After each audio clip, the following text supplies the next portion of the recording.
The sun hangs low over the Patagonian floodplain, painting the sky in shades of amber and blood.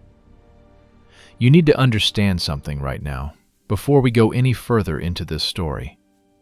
What you're about to experience isn't just another tale of prehistoric survival. This is about 18 hours that rewrote everything we thought we knew about human endurance, about the razor-thin margin between life and extinction, and about a night so long that those who lived through it swear time itself seemed to stop. It's 72 million years before your morning coffee, the late Cretaceous period, and somewhere in what will one day become Argentina, 3 early primates, our distant ancestors barely recognizable as relatives, are about to face the longest night in the history of mammalian survival. Let me set the scene with brutal clarity. These aren't humans as you know them. They're small, roughly the size of modern raccoons, with large eyes adapted for twilight hunting and nimble fingers that can grip branches with unconscious precision. They have fur, not clothing, instinct, not intellect. But they have something else, something that will matter more than anything in the hours to come. They have the ability to recognize danger and the desperate creativity to hide from it. The leader, we'll call her the matriarch, freezes mid-step. Her nostrils flare. The air has changed. Every creature of the Cretaceous knows this smell, this particular cocktail of musk and decay that means only one thing. Carnotaurus is hunting. Carnotaurus sastrii. Let's talk about this nightmare made flesh. Picture a theropod standing over 9 meters long, weighing well over a ton, with a skull so bizarrely modified that when paleontologists first discovered it, they thought the fossil must be deformed. 2 thick, bull-like horns protrude above the eyes, giving this predator its name, meat-eating bull. But here's what keeps our protagonists' hearts hammering in their chests. Carnotaurus isn't just another large predator. It's potentially the fastest large theropod that ever lived. Those tiny arms you see? Those aren't a weakness. They're a specialization. This animal doesn't need arms to grab prey because it doesn't grab prey. It runs it down. Those powerful legs, built like coiled springs, can propel this monster at speeds that recent biomechanical studies suggest might have exceeded 45 kilometers per hour in short bursts. For context, that's faster than Usain Bolt's world record sprint. Now imagine that speed packaged in a ton of muscle, teeth, and rage, and you begin to understand the terror our small ancestors are experiencing. The matriarch's ears rotate backward, picking up the sound that confirms her worst fear, the rhythmic thud of massive feet hitting packed earth. It's distant, perhaps half a kilometer away, but distance means nothing to a predator built for pursuit. She chirps, a sound sharp and urgent, and her 2 companions, both younger males, freeze instantly. They know this call. It's the sound that means predator close, death possible, move now. But where do you hide from something that can outrun you, outlast you, and quite literally smell your fear from hundreds of meters away? The sun continues its descent. This is the golden hour, that brief window when the world transforms from day to twilight, when shadows grow long and visibility becomes treacherous. In modern nature documentaries, this is when you see the most dramatic hunts. Predators love the golden hour because prey animals struggle with depth perception in the transitional light. Our ancestors know this. They're moving now, not running, which would create noise and vibration, but moving with practiced urgency through the fern understory. The landscape around them is alien to our eyes, but would be recognizable in its basic structure. This is a river delta, a place where seasonal floods have created a patchwork of channels, islands, and mudflats. Massive araucaria trees, ancient relatives of the monkey puzzle tree, rise like natural towers. Between them, dense stands of ferns create corridors of green. And everywhere, scattered across the floodplain like the abandoned toys of giants, are nests. Not just any nests, dinosaur nests. Specifically, the nesting grounds of titanosaurs, those impossibly large sauropods that dominated the late Cretaceous landscape of South America. These nests are architectural marvels, built from mud and vegetation, hardened by the sun into structures that can persist for years after their builders have moved on. Some are the size of small cars. They're scattered across the landscape in clusters, evidence of colonial nesting behavior that we've only recently begun to understand from the fossil record. The matriarch has been here before. Memory, that crucial adaptation that separates mere survival from strategic living, is telling her something important. There's a nest cluster ahead, perhaps 200 meters through the fern corridor. If they can reach it before full darkness falls, before the Carnotaurus picks up their scent trail with enough clarity to follow. Another sound. Closer now. Not footsteps, but something worse. The exhalation of a large predator. That distinctive huff growl that theropods make when they're processing scent information. The Carnotaurus has caught something on the wind. Maybe not their specific location, not yet, but enough to know that prey is near, that this evening will not be hungry. The three primates move faster. The younger males follow the matriarch without question, their survival dependent entirely on her experience. She's lived through 5 full seasonal cycles, an eternity for a small mammal in the age of dinosaurs. She's survived floods, she's evaded predators, she's watched siblings die and offspring live. And all of that accumulated wisdom is now focused on a single goal: reach the nests before the hunter reaches them. The light is fading faster now. The sun, that massive fusion reactor 93 million miles away, is painting its final masterpiece across the Cretaceous sky. Brilliant oranges bleed into deep purples.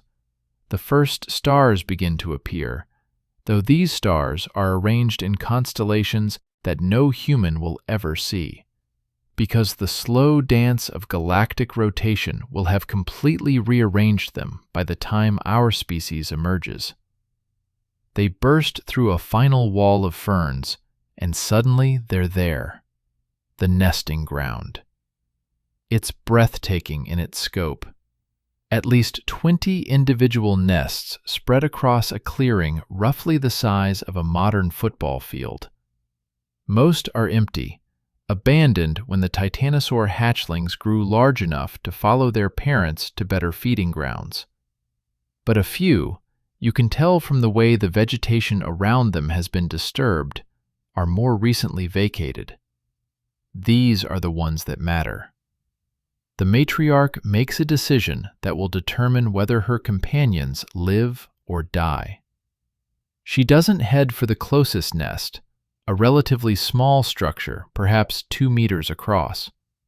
Instead, she makes for a massive construction near the center of the clearing, a nest so large it must have belonged to one of the true giants, a titanosaur female weighing perhaps 60 or 70 tons.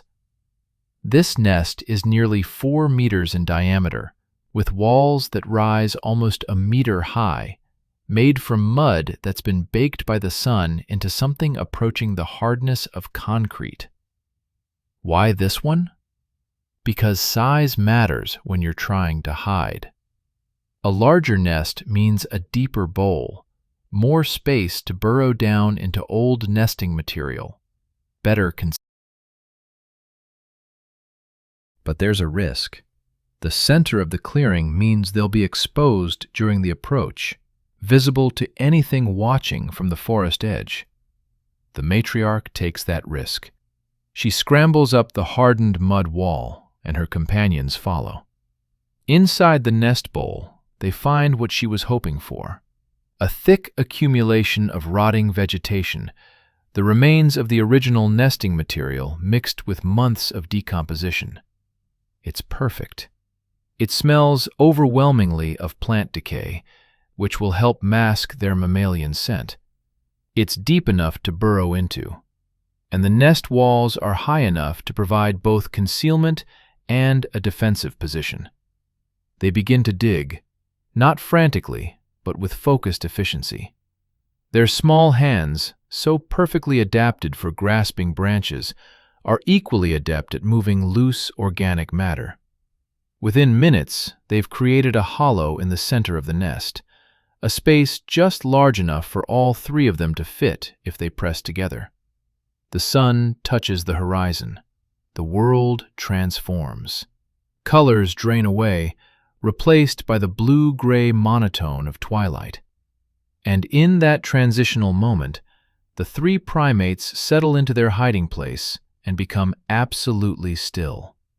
That's when they hear it clearly for the first time, the full vocalization of a hunting Carnotaurus.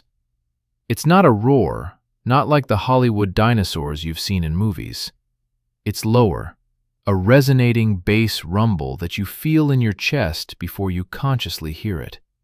The sound carries across the floodplain, bouncing off the massive tree trunks, seeming to come from everywhere and nowhere at once. The predator is announcing its presence, claiming this territory for the hunt. And our three small ancestors, huddled in their borrowed fortress of mud and rot, understand with crystalline clarity that the easy part is over. They've found shelter. They've hidden themselves. But the sun has set, the temperature is dropping, and they're about to discover what it truly means to spend a night in the age of dinosaurs. The matriarch's eyes are wide, her pupils dilated to capture every photon of remaining light. She can see the clearing around them, the other abandoned nests casting strange shadows in the twilight. She can see the forest edge, a wall of darkness where anything might be watching. And she can see the sky above, where the first stars are multiplying, where the moon, closer to Earth than it will be in your time, and therefore larger and brighter, is beginning its rise. 1 hour has passed since they first detected the Carnotaurus. 3 more hours until true midnight. And already, the matriarch knows what her instincts are screaming. This is going to be the longest night of their lives. In the distance, another vocalization. Then another from a different direction. The younger males press closer to the matriarch, their small bodies trembling not just from the cooling air, but from primal fear. Because those vocalizations reveal something terrifying. There isn't just one Carnotaurus hunting tonight. There are at least 2, and they're both heading toward the nesting ground. The golden hour is over. True night is falling, and 18 hours of survival horror are about to begin. The hunters emerge, hours 5 through 10. Hour 5. The moon has fully risen now, and you need to understand what moonlight meant in the Cretaceous period. This isn't the romantic glow of a modern evening, softened by atmospheric pollution and competing with the light pollution of cities. This is raw, primal illumination. The moon hangs in the sky roughly 40,000 kilometers closer to Earth than it will be in your time, appearing 14% larger in diameter, casting shadows sharp enough to navigate by.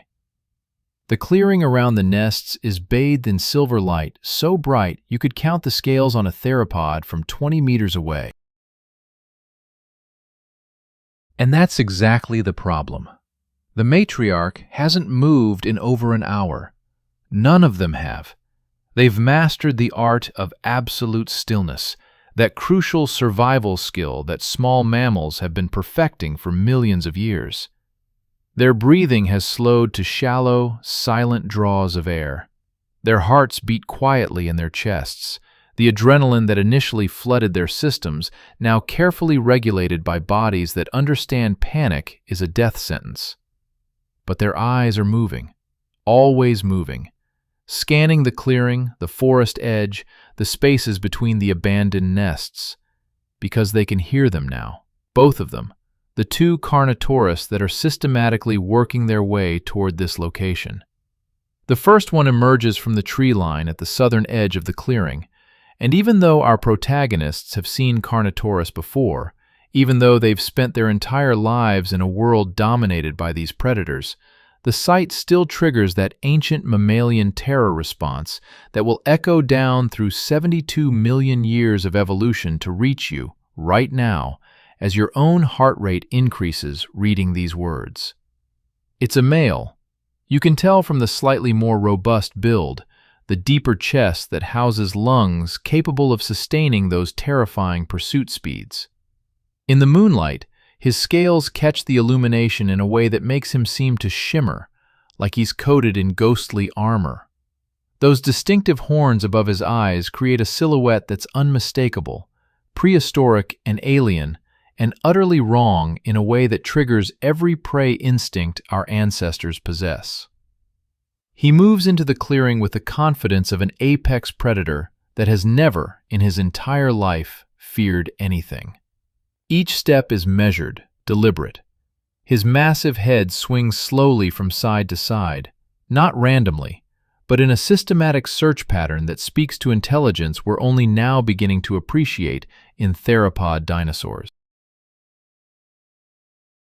Recent studies of Carnotaurus brain structure, extrapolated from skull endocasts, suggest these animals had enhanced olfactory processing capabilities and possibly advanced spatial reasoning. In practical terms, that means this isn't just a mindless killing machine.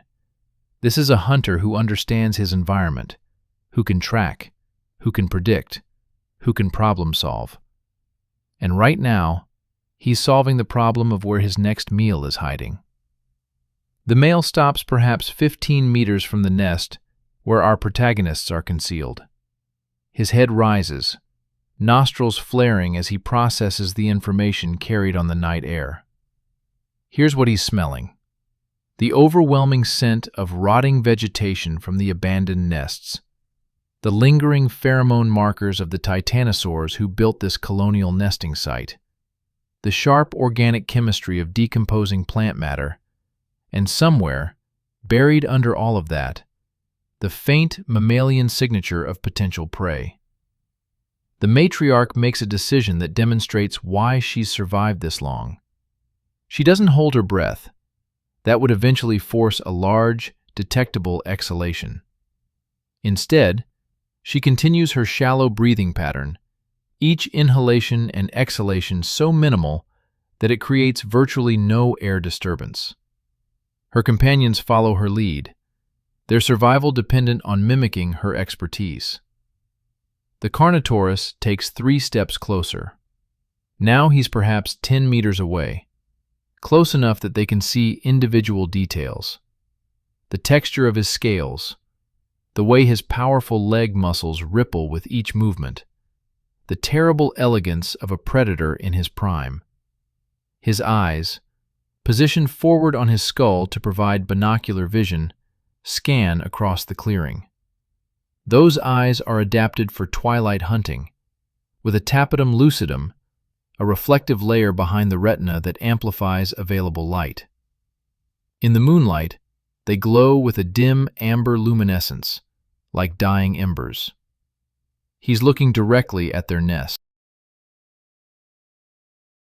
The younger males freeze so completely they might as well be fossils themselves, their muscles locked in a terror response so fundamental it bypasses conscious thought. But the matriarch is thinking, her primate brain working through probabilities with the cold calculation of natural selection in action.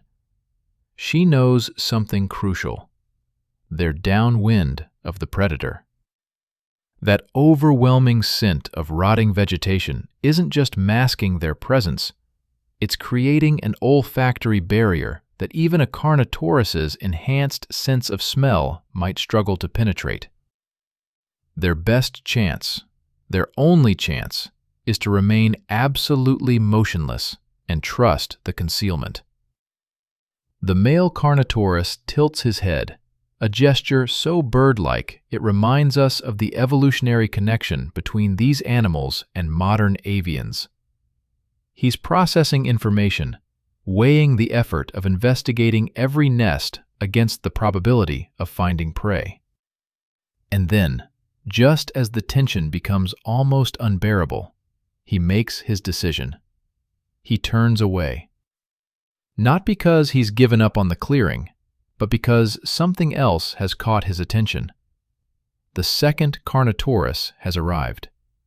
She emerges from the eastern edge of the clearing, and she's noticeably larger than the male, which aligns with what we know about sexual dimorphism in many theropod species. Females needed the extra size for egg production, for defending nesting sites, for the incredible metabolic demands of reproduction. She's perhaps 10 meters long from snout to tail tip, maybe weighing 1,300 kilograms of muscle and fury. And immediately, the dynamic in the clearing changes. The male's posture shifts. His head lowers slightly, his body language becoming defensive. These aren't mated pairs, not during the non-breeding season. They're competitors, and this clearing, this hunting ground, isn't large enough for both of them. The female responds with a vocalization that's different from the earlier hunting calls. A sharp, staccato series of barks that echo across the floodplain. It's a territorial challenge, pure and simple. The male holds his ground. For a moment, just a moment, it looks like this might escalate into actual combat. Carnotaurus skulls show evidence of horn-to-horn combat, suggesting these animals engaged in head-butting battles, similar to modern bighorn sheep. A fight between these two would be catastrophic, a collision of biomechanical forces that would shake the ground and likely damage anything caught in the vicinity. But then the male makes a choice that reveals unexpected sophistication. He backs down. Not completely, not leaving the clearing, but shifting to the northern section, while the female claims the southern half. They've reached an unspoken agreement. They'll share the hunting ground, at least for tonight. This should be good news for our hiding protagonists. Two predators means divided attention, increased complexity in the hunting pattern, but it also means double the sensory coverage, double the chances of detection, double the terror. Hour 6 arrives, and with it, a change in predator behavior. Both Carnotaurus have begun a methodical search pattern. The female is moving between the abandoned nests, her massive head dipping down to investigate each one. She's not just looking, she's using that enhanced olfactory system, her tongue flicking out occasionally in a gesture remarkably similar to modern lizards, pulling air samples across specialized scent organs. The male has adopted a different strategy. He's positioned himself in the center of the clearing, and he's standing absolutely still, a living statue in the moonlight. This is ambush behavior, waiting for any prey to reveal themselves through movement. His eyes are scanning constantly, looking for that telltale flicker of motion that indicates life. Our three primates watch this unfold with a growing sense of dread. They're trapped in a scenario where movement means death, but remaining hidden means enduring hours more of this psychological torture. The younger males are starting to show signs of stress, minute trembling in their limbs, rapid eye movements, the shallow panting of barely controlled panic. The matriarch senses this. She does something remarkable, something that speaks to the evolution of social bonding in early primates. She extends one small hand and makes contact with each male in turn, a brief touch that communicates, "I'm here, we're together, hold on." It works. The physical contact triggers a cascade of neurochemical responses, a primitive version of the oxytocin bonding that will become so crucial to human social evolution. The males steady themselves, their panic receding just enough to maintain control. Hour 7. The female Carnotaurus has investigated 12 of the 20 nests and found nothing. She's becoming visibly frustrated, her movements sharper, more aggressive. She uses her powerful legs to kick at one of the smaller nests, partially demolishing it in a display of raw strength that sends hardened mud fragments flying across the clearing. The message is clear. She knows prey is here somewhere, and she's not giving up. The male continues his patient vigil, but he's repositioned himself. He's moved closer to the central cluster of nests, including the one where our protagonists are hiding. Now he's perhaps 7 meters away, close enough that they can hear his breathing, that deep, rhythmic sound of a large animal processing enormous volumes of air. The moon continues its arc across the sky. Stars wheel overhead in their ancient patterns. And in their hiding place, the three primates are discovering something that many humans have experienced in extreme survival situations. Time becomes elastic. Minutes feel like hours. Every heartbeat is conscious, every breath measured. They exist in a state of hyper-awareness where the normal flow of temporal perception breaks down completely. Hour 8 brings a new challenge: temperature. The Cretaceous night is getting cold.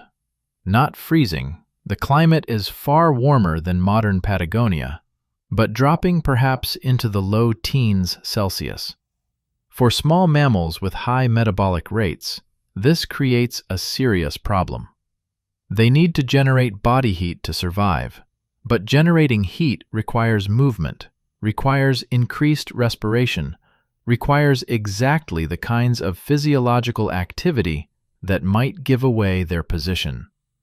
The younger males press closer to the matriarch, seeking shared body warmth. This helps, but it's not enough.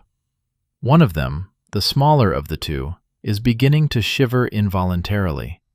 It's subtle, almost imperceptible, but it's there. And involuntary shivering means muscle movement, which means vibration, which means potential detection. The matriarch makes another crucial decision.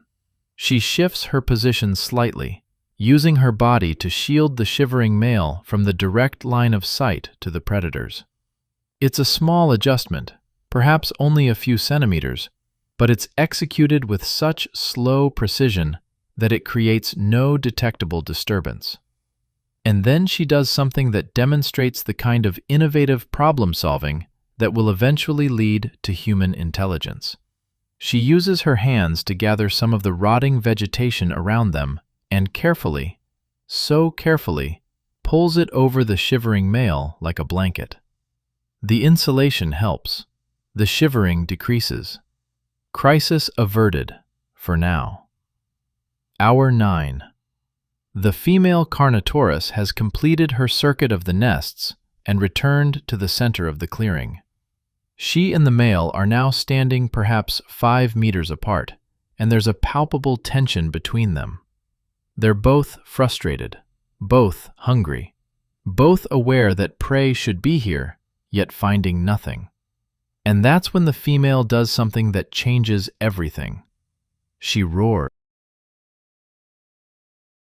Not the low, rumbling vocalization from earlier, but a full-throated bellow that splits the night like thunder.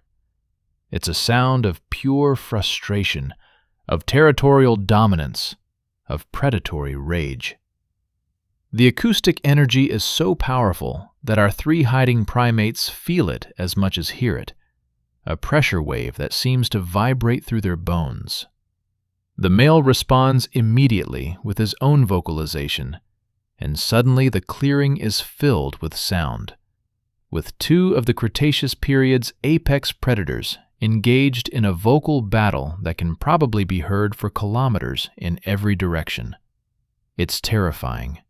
It's overwhelming. But it's also, paradoxically, an opportunity. Because while the Carnotaurus are focused on each other, while they're engaged in this territorial display, their attention is divided. Their sophisticated sensory systems are focused on each other, on determining dominance, on the complex social dynamics of theropod interaction. The matriarch recognizes this. She doesn't move, doesn't break concealment, but she allows herself a moment of relief. They've survived 9 hours. 9 hours of motionless terror, of barely breathing, of watching death stalk back and forth across the moonlit clearing. But that relief is premature, because hour 10 brings the moment they've been dreading.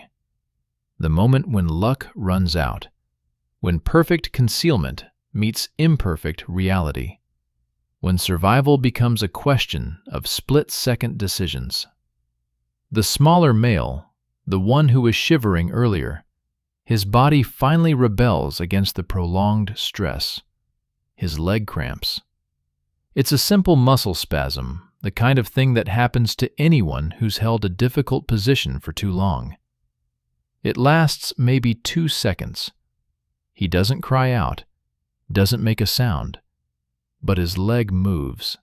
Just a small jerk, a minor displacement of the rotting vegetation covering them. It's enough. The female Carnotaurus's head snaps around with predatory precision. Her eyes lock onto their nest. She's caught movement, just a flicker in her peripheral vision, but it's there. Something alive just moved in that central nest. The large one she'd dismissed earlier because it seemed like just another empty structure. She takes a step toward them, then another. Her massive feet sink slightly into the soft ground near the nest, each footfall a small earthquake. The male Carnotaurus has noticed her focus and is turning to follow her line of sight. Both predators are now moving toward the nest where our protagonists are hiding. And in that moment, crouched in their fortress of mud and rot, the three primates understand with absolute certainty. They've been discovered. The hiding is over, and what comes next will determine whether they see the sunrise or become just another forgotten meal in the endless cycle of Cretaceous predation. Hour 10 ends with both Carnotaurus converging on their position, with nowhere to run and nowhere to hide, with the moon looking down indifferently on a drama that's played out 1 trillion times in Earth's history. The real terror is about to begin. The siege begins. Hours 11 through 14. Hour 11. The female Carnotaurus is now standing directly beside their nest, so close that if the mud wall weren't between them, the matriarch could reach out and touch the scaled flesh of this monster's leg. The three primates have compressed themselves into the smallest possible configuration, pressed together in the bottom of their hollow, covered by vegetation, trying to become invisible through sheer force of will. The predator's breathing is the only sound in the world. Deep, rhythmic inhalations that pull air across her olfactory sensors, processing the chemical signature of everything in this nest. And here's the terrifying reality. She knows something. The movement caught her attention, and now her brain, that sophisticated theropod computer, is working through the data, separating the overwhelming scent of decay from the subtle mammalian traces buried within it. She doesn't attack immediately. This is crucial to understand. This isn't the mindless movie monster that lunges at the first sign of prey. This is a calculated hunter making a cost-benefit analysis. The nest walls are thick, hardened mud that would require effort to break through. Whatever is inside is small. She can tell that much from the minimal scent signature. Is it worth the energy expenditure? The male Carnotaurus has joined her now, his massive form creating a second wall of scales and muscle on the opposite side of the nest. They have our protagonists surrounded, and both predators are investigating, their heads moving in synchronized patterns that speak to millions of years of refined hunting behavior. Here's what the primates can see from their hiding place. Through tiny gaps in the vegetation covering them, through the spaces between rotting leaves and decomposing plant matter, they can glimpse fragments of nightmare. A section of scaled hide, silvered by moonlight. The curve of a massive toe, tipped with a claw designed for traction during high-speed pursuit.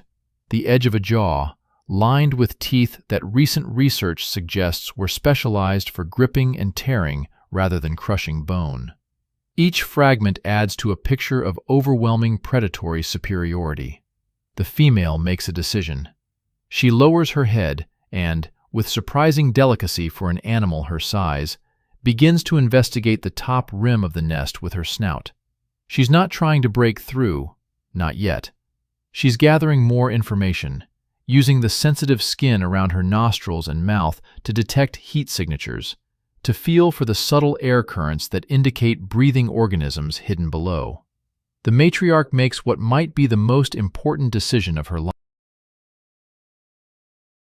She signals to the males with the slightest pressure of her hands. Stop breathing. Not forever, that's impossible. But for the next 30 seconds, maybe 45 if they can manage it, they need to become as metabolically inactive as possible. It's a desperate gambit, but it's all they have. All three primates take one last, silent breath and then hold it. Their hearts continue to beat. They can't stop that, but they slow their metabolic processes as much as mammalian biology allows. 45 seconds. That's all they need. 45 seconds of appearing dead, of giving off no heat plume, no respiratory CO2, nothing that screams, "living prey here." The female continues her investigation. Her snout moves across the nest rim, then dips slightly into the interior, displacing some of the upper vegetation.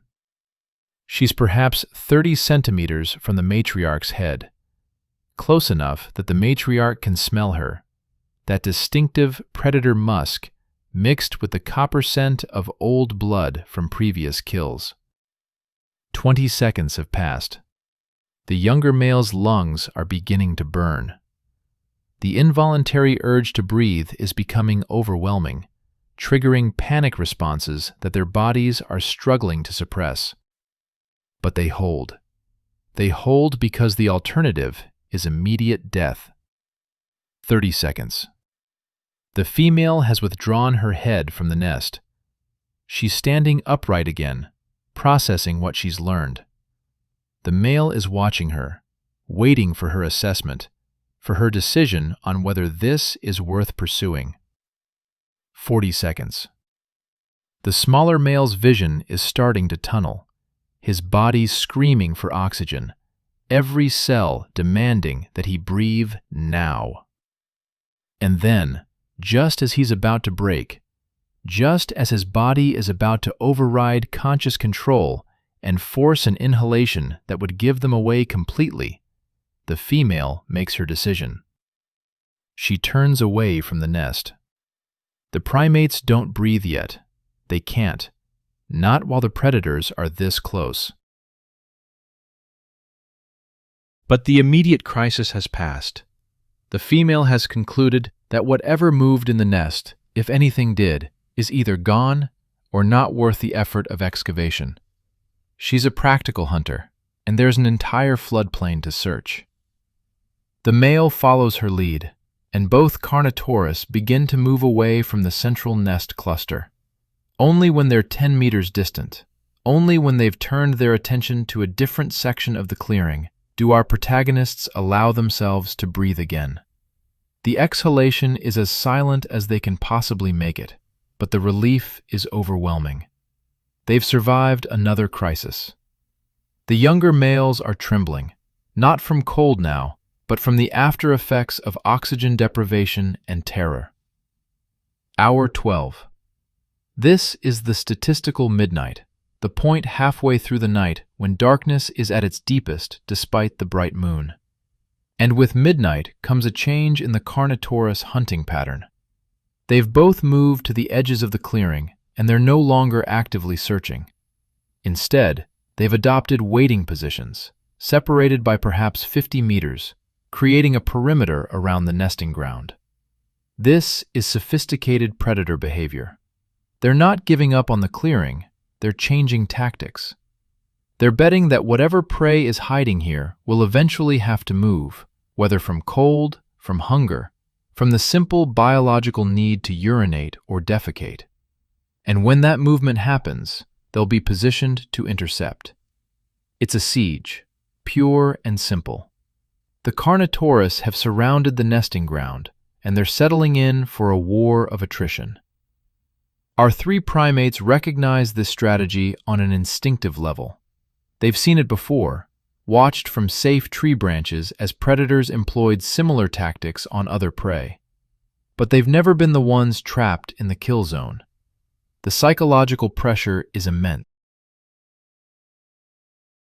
Knowing that you can't move, can't stretch cramping muscles, can't relieve building biological needs, knowing that this state of frozen terror might have to continue for hours more, it's a special kind of torture.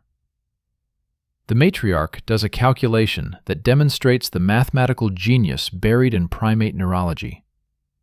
The sun set approximately 6 hours ago. A Cretaceous night at this latitude, at this time of year, lasts roughly 18 hours from sunset to sunrise. They're 12 hours in. That means 6 more hours until dawn. 6 more hours of this. Can they last that long? Physically, yes. Small mammals have remarkable endurance when it comes to remaining still. They can enter states of reduced metabolism that approach hibernation, conserving energy, rationing oxygen. But psychologically? That's a different question. The younger males are already showing signs of deterioration. Their eyes too wide, their breathing too rapid despite their efforts at control. The sustained stress is pushing them toward the edge of what their nervous systems can handle. Hour 13 brings an unexpected complication: sound from beyond the clearing. Somewhere in the distance, perhaps a kilometer away, something large is moving through the forest. Very large. The ground vibrates with footfalls that can only come from one of the massive sauropods, probably a titanosaur returning from night feeding. The sound is rhythmic, ponderous, the acoustic signature of an animal that weighs 40 or 50 tons, moving with the inevitable momentum of a freight train. Both Carnotaurus react instantly. Their heads swing toward the sound, their postures changing from patient waiting to active interest. Here's something important about theropod metabolism and hunting behavior. A Carnotaurus weighing 1,300 kilograms needs substantial caloric intake. Small mammals like our protagonists, each weighing maybe 2 or 3 kilograms, aren't ideal prey. They're snacks, not meat. But a juvenile titanosaur, even a small one weighing a few hundred kilograms, that's worth hunting. The male makes his decision first. He abandons his position at the clearing edge and heads toward the forest, following the sound of the massive herbivore. The female hesitates, clearly torn between maintaining her vigil over the nesting ground and pursuing this more substantial opportunity. The matriarch watches this unfold with barely contained hope. If both predators leave, if they abandon the siege to pursue bigger prey, the primates might have a window to escape, to put distance between themselves and this killing ground. The female takes one step toward the forest, following the male. Then another. She's leaving. She's actually leaving. And then the universe demonstrates its cruel sense of timing. From the opposite direction, from the western forest edge, comes a new sound. Smaller than the titanosaur, but distinctive. The territorial call of a herbivorous dinosaur, probably one of the smaller ornithopods that lived in the South American Cretaceous. It's a prey-sized animal, perhaps weighing 100 kilograms, and it's calling from relatively close proximity. The female Carnotaurus stops. She's now faced with a choice. Follow the male toward the distant titanosaur, or investigate this closer, more manageable prey opportunity. Predator economics favors the certain over the uncertain. The distant titanosaur might be too large to take down, might lead to a dangerous confrontation with an adult protecting its young. But the ornithopod calling from the western edge, that's a reasonable target. She turns away from the male's trajectory and begins stalking toward the western forest. And just like that, in the space of 2 minutes, both Carnotaurus have abandoned the clearing, drawn away by more promising hunting opportunities. The three primates don't move. Not yet. This could be a feint, could be a tactical reposition. Predators sometimes deliberately leave an area to make prey think it's safe, then circle back to catch them emerging from hiding. The matriarch knows this. She's seen it happen. So they wait. 10 minutes pass. 20. The sounds from the forest continue. The distant rumble of the titanosaur, the occasional call of the ornithopod, the rustle of vegetation as the Carnotaurus pursue their chosen targets. The clearing remains empty, bathed in moonlight, eerily peaceful. 30 minutes. Hour 13 is ending. The coast seems clear. Every instinct is screaming at them to move, to flee, to escape while they have the chance. The younger males are looking at the matriarch, their eyes pleading. Can we go? Can we finally end this nightmare? But the matriarch holds position, because she knows something about Carnotaurus that the males haven't lived long enough to learn. These predators have excellent spatial memory. They remember productive hunting grounds, and if their current pursuits fail, if the titanosaur proves too difficult or the ornithopod escapes, they'll return here. They'll return to the clearing where they detected movement, where they know prey was hiding. Moving now would mean crossing open ground. It would mean being visible and vulnerable for the time it takes to reach the forest edge. And if a Carnotaurus returned while they were exposed, at their top speed of maybe 15 kilometers per hour, they'd stand no chance against a predator that can sprint at 45. So they stay. They maintain their vigil in the nest, even though the immediate threat has passed, even though every fiber of their being wants to run. It's a decision that requires tremendous discipline, the kind of executive function that hints at the cognitive evolution happening in primate brains. Hour 14. The moon has begun its descent toward the western horizon. The quality of the light is changing, becoming somehow both brighter and colder. That peculiar effect of late-night moonlight that every night owl recognizes. The forest sounds have largely quieted. Whatever hunts were initiated have either concluded or moved beyond audible range. The clearing remains empty. An hour has passed since the Carnotaurus left. The temptation to move is becoming almost unbearable. The smaller male has developed a severe cramp in his left leg, the muscle locked in a spasm that's causing obvious pain. He's breathing hard, trying to control it, but it's visible in his posture, in the way his body is contorted. The matriarch makes a calculated risk. Moving slowly, with infinite patience, she reaches out and begins to massage the cramped muscle. Her fingers work the tissue with practiced skill, the same grooming movements that primates use for social bonding, now repurposed for emergency medical intervention. It takes 5 minutes of careful manipulation, but gradually the spasm releases. The male's breathing eases. Crisis averted again.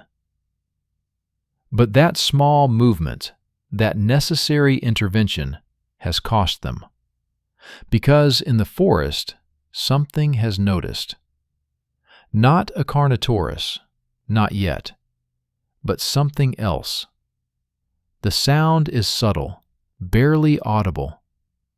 The rustle of something moving through the ferns at the forest edge.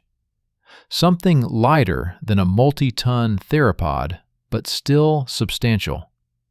Something approaching the clearing. The 3 primates freeze again, their brief moment of relief shattered.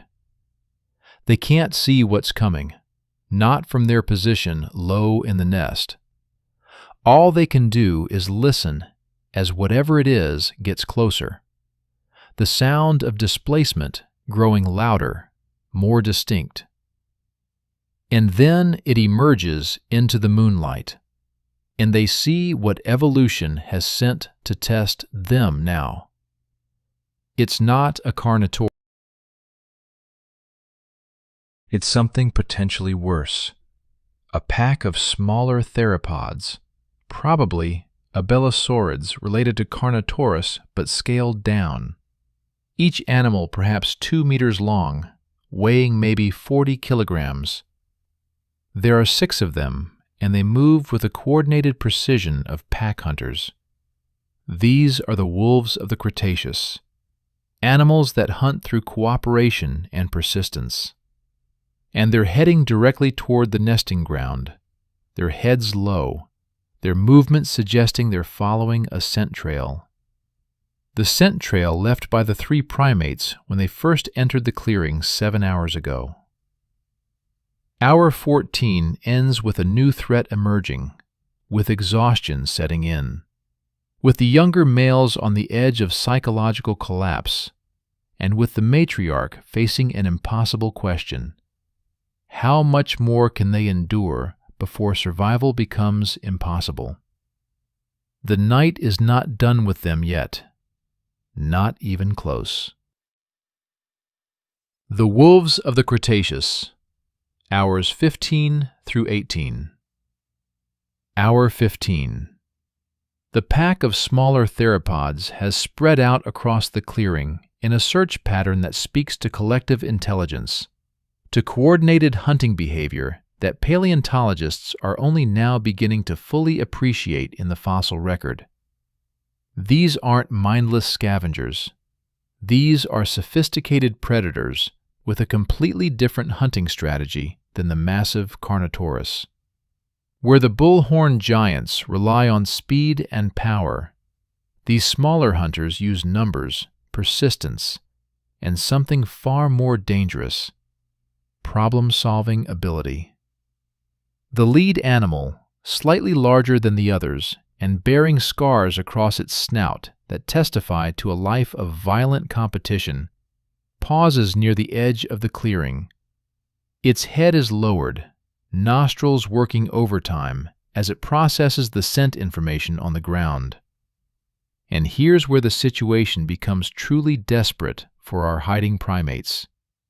Unlike the Carnotaurus, these smaller predators are exactly the right size to be interested in mammalian prey.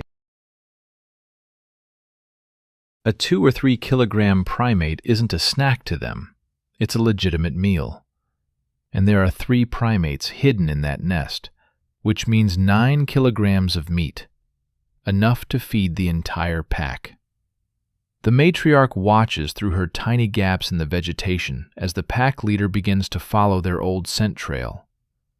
It's been hours since they crossed this ground. The scent should be degraded, but the night air has been cool and still, preserving the chemical signature better than warmer, windier conditions would have. The theropod is tracking them with disturbing accuracy, following the exact path they took from the forest edge to the central nest cluster. 2 more pack members join the leader, their heads also down, confirming the trail through redundant sensory input. This is how pack hunters work. Multiple individuals processing the same information, cross-checking each other, reducing the chance of error. It's the same basic principle that will eventually lead to human scientific methodology, the same insistence on verification and consensus. The trail leads directly to their nest. There's no avoiding that reality. In perhaps 5 minutes, maybe less, these predators will be standing exactly where the Carnotaurus stood earlier, investigating the same hardened mud structure. But there's a crucial difference. These smaller theropods are the right size to enter the nest. They can fit through gaps in the wall, can dig through the vegetation, can reach the hollow where the primates are hiding. The younger males understand this.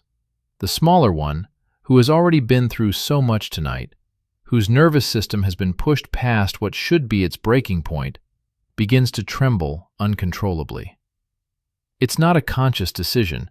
It's a physiological response to overwhelming stress, the body's fight or flight system misfiring because neither fighting nor fleeing is an option. The matriarch does something extraordinary.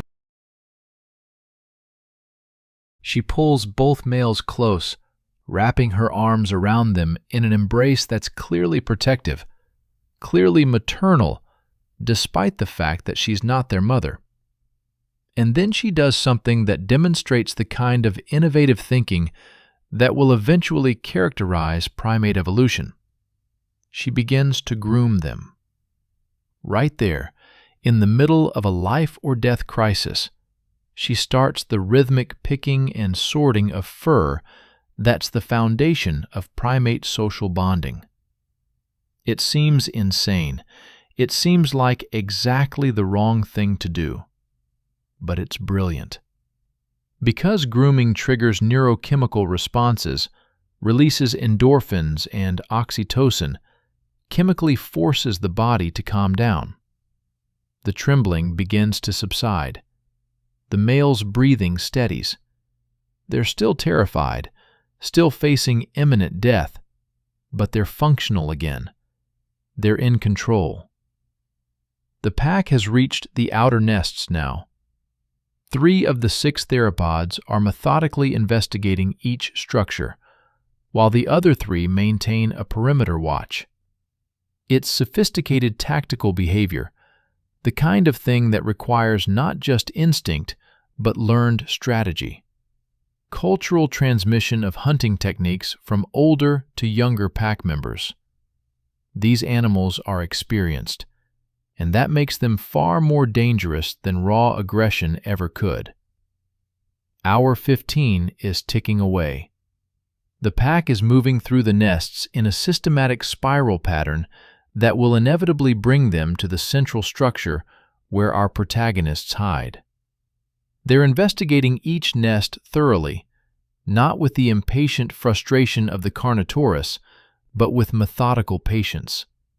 They're checking inside, around, underneath. They're leaving nothing to chance. And then something happens that changes the entire dynamic of the night.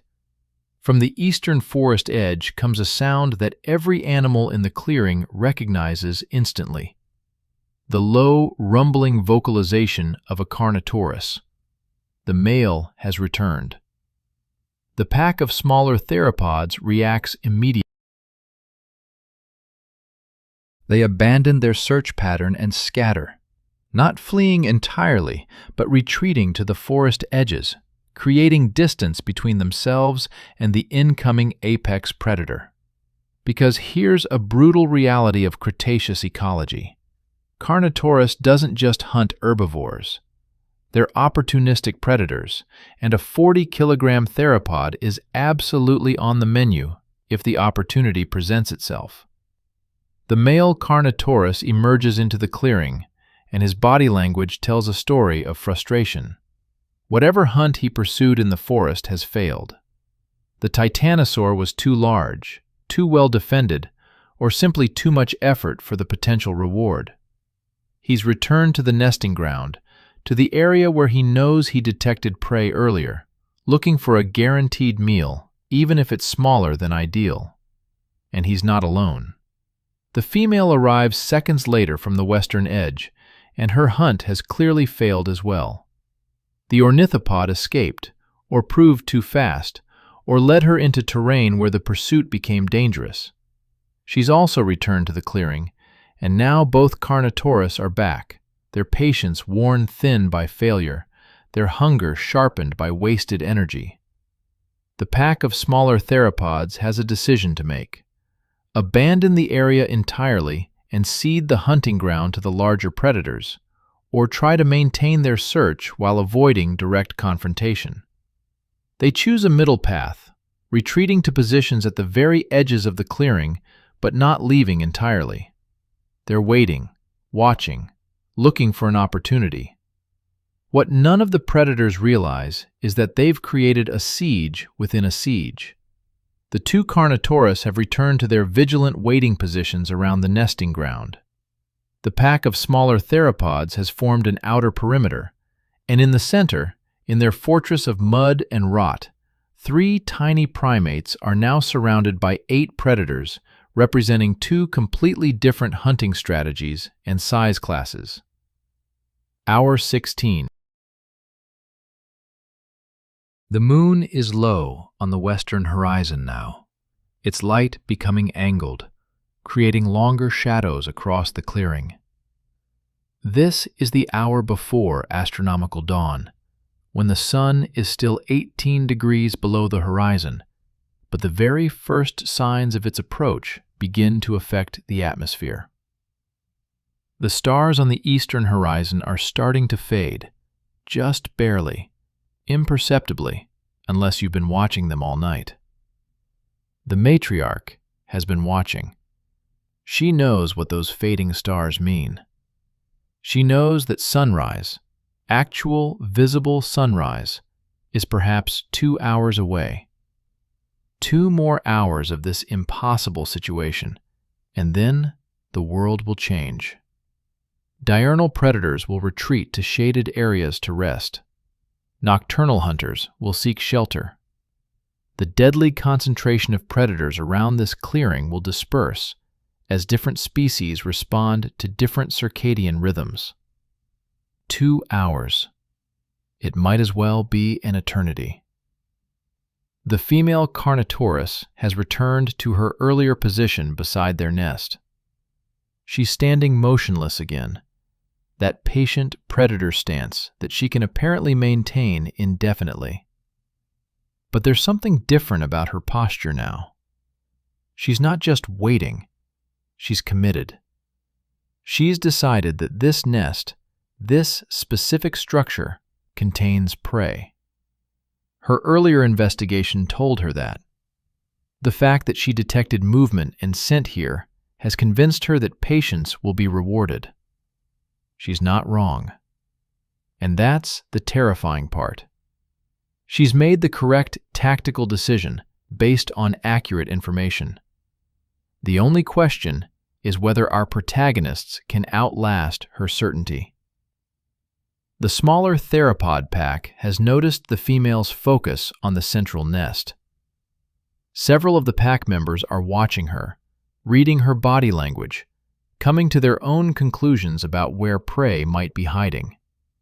They can't challenge a Carnotaurus directly, but they're opportunists. If the larger predator succeeds in flushing out prey, the pack might be able to intercept during the chaos. Hour 17 arrives, and with it comes the first real evidence that dawn is approaching. The eastern sky, still dark, has developed the faintest suggestion of deep blue rather than pure black. It's the kind of change that only someone who's been staring at the sky for hours would notice. But the matriarch notices. Her large, dark-adapted eyes are exquisitely sensitive to subtle shifts in ambient light levels. The temperature begins to rise, just fractionally, as the physics of atmospheric heating responds to the sun's approach, even though the sun itself remains far below the horizon. This tiny temperature change affects everything. The cold-blooded theropods, whose body temperatures have been dropping throughout the night, begin to show increased activity. The female Carnotaurus shifts her weight, a small movement, but the first motion she's made in over an hour. The pack members become more alert, their heads moving more frequently as their metabolic rates begin to climb with the ambient temperature. And in the nest, the three primates face a new crisis. That rising temperature, as welcome as it is after the cold night, brings with it increased evaporation of the moisture in their hiding place. The rotting vegetation covering them, which has been damp and musty throughout the night, begins to dry slightly. And as it dries, it releases stronger chemical signatures, organic compounds volatilizing into the air. Their scent is becoming stronger, more detectable. At exactly the moment when the predators are becoming more active, the concealment that has protected them all night is degrading. The female Carnotaurus's nostrils flare. She's caught something on the air, a scent note that wasn't present before or wasn't strong enough to register clearly. Her head lowers toward the nest again, and this time there's purpose in the movement. She's not investigating anymore. She's confirming. She knows. She knows.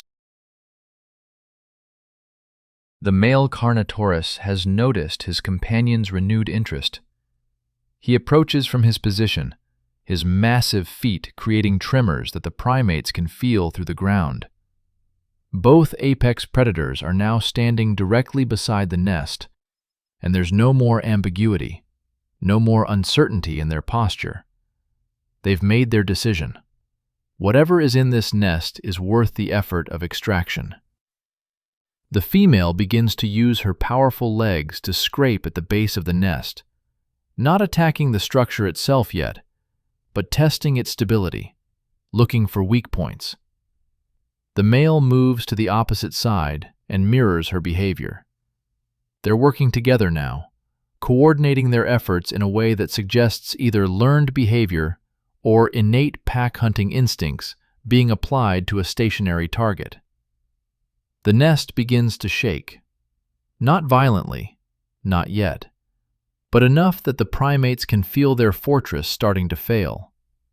Hardened mud that has survived months of weather is tough, but it's not designed to withstand the focused assault of two multi-ton predators. The smaller theropod pack has moved closer, sensing that something is about to happen.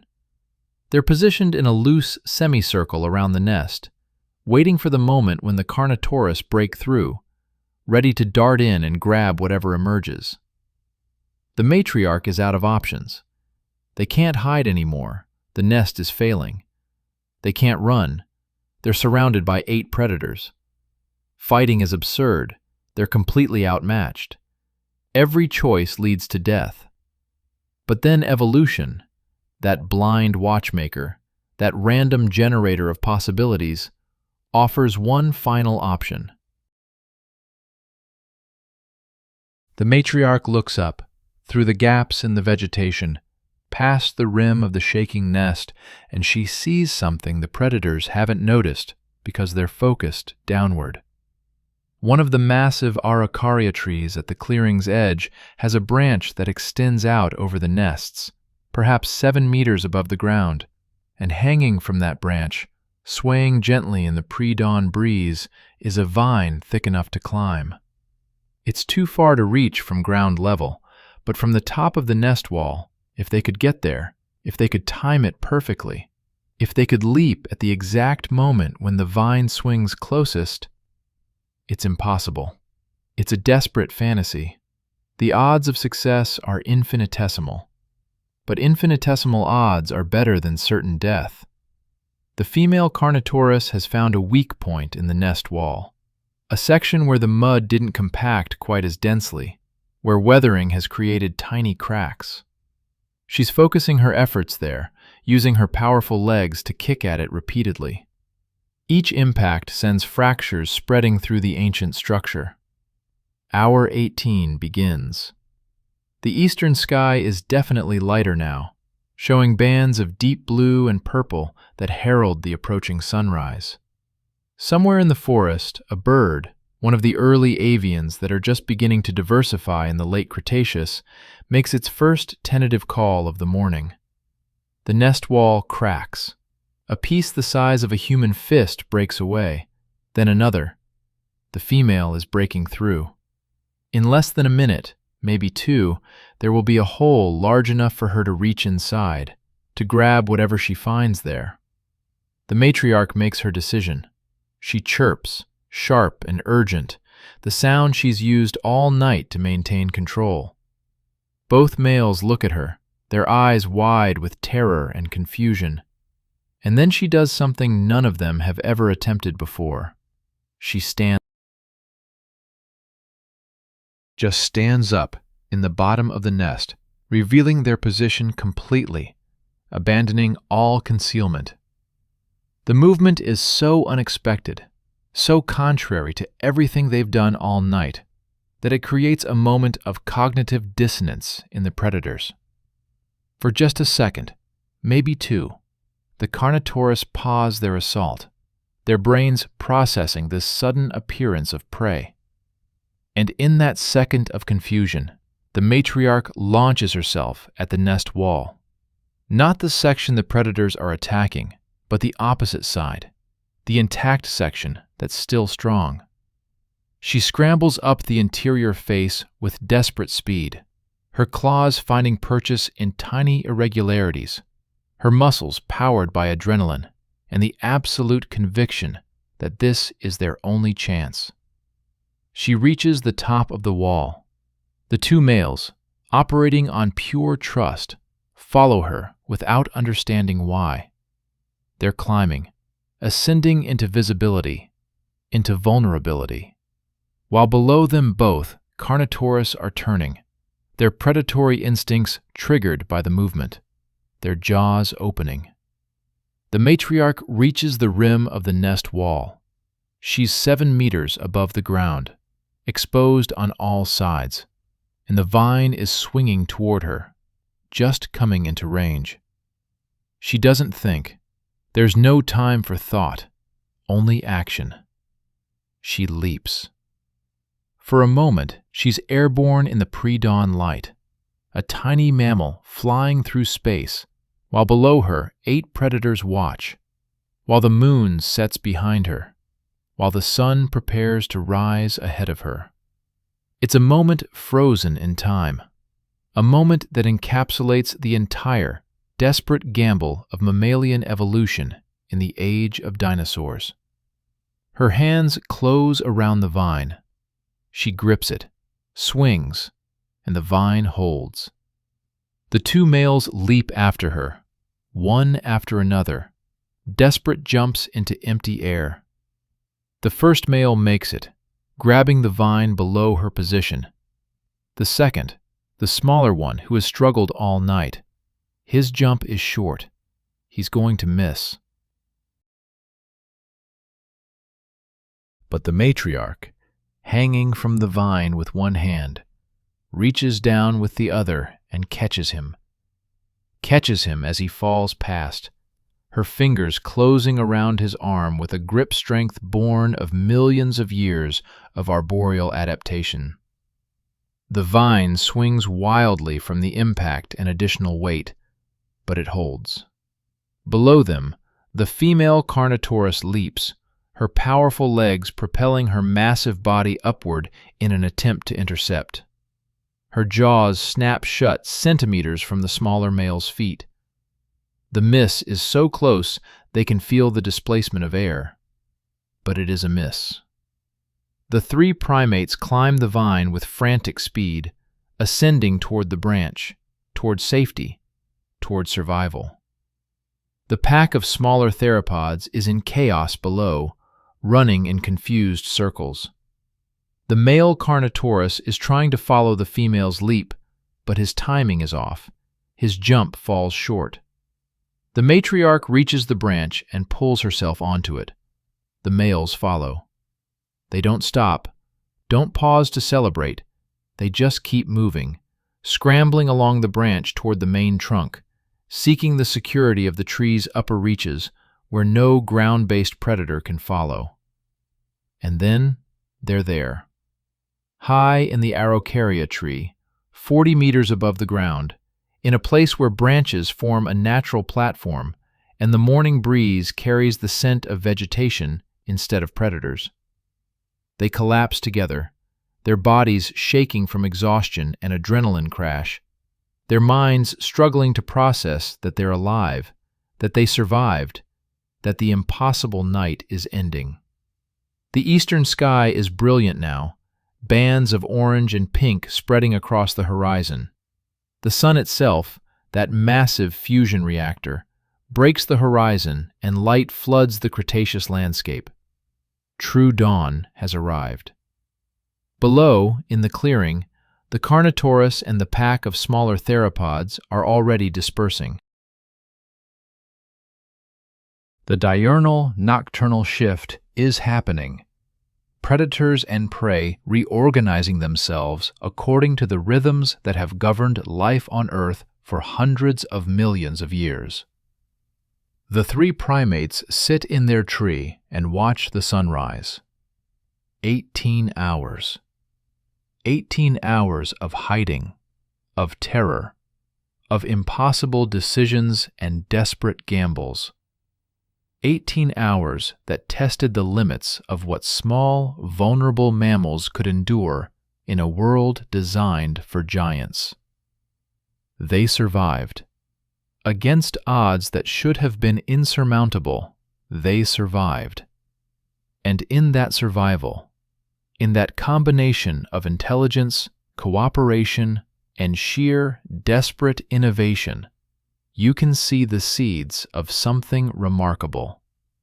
You can see the future of mammalian evolution. You can see the distant possibility that one day, millions of years from now, the descendants of these small, terrified creatures will inherit the Earth. But for now, in this moment, they're just three exhausted primates watching the sunrise and feeling what might be the first stirrings of something we would recognize as triumph. They faced the night that never ended, and they saw the dawn. The clearing below is empty now.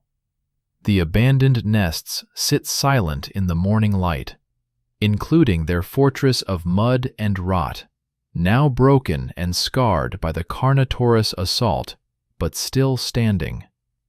It served its purpose. It kept them alive long enough to find another way. The matriarch grooms the two males, her movements slower now, exhausted, but still maintaining the social bonds that made survival possible. They'll rest here through the day, high in the safety of the branches. Tomorrow night, they'll need to find food, find water, navigate back to their regular territory. But those are problems for later. Right now, in this moment, as the sun climbs higher and the Cretaceous world awakens around them, they're simply alive. And in the endless struggle for survival, in the brutal arithmetic of predator and prey, alive is all that matters. The night that never ended has finally, mercifully, conclusively ended. And 3 small mammals have written their story into the geological record, a story of courage and cunning that will echo down through the ages, even though their individual names and lives will be lost to time. This is how mammals survived the age of dinosaurs. Not through strength or size or superiority, but through intelligence, cooperation, and the absolutely unbreakable will to see one more sunrise. They made it. Against everything the Cretaceous could throw at them, they made it. And the world continues to turn. The legacy written in bone.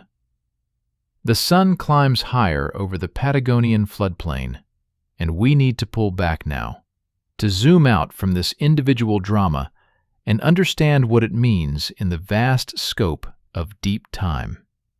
Because this story, this 18-hour nightmare that 3 small primates endured, isn't just about survival.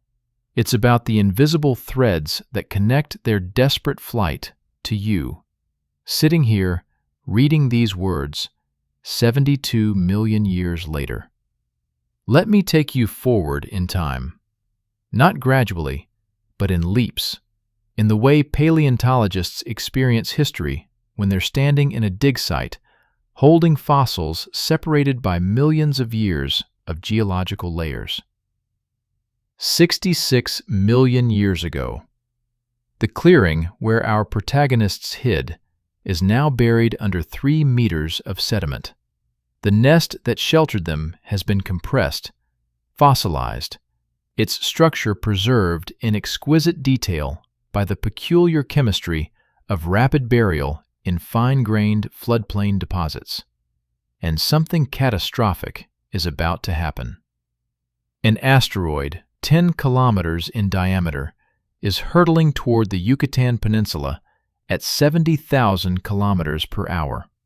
In approximately 6 million years from the night we just witnessed, this rock from space will end the Cretaceous period in a matter of hours. The impact will release energy equivalent to 10 billion Hiroshima. The shock wave will trigger earthquakes that make modern disasters look like tremors. Tsunamis will scour coastlines.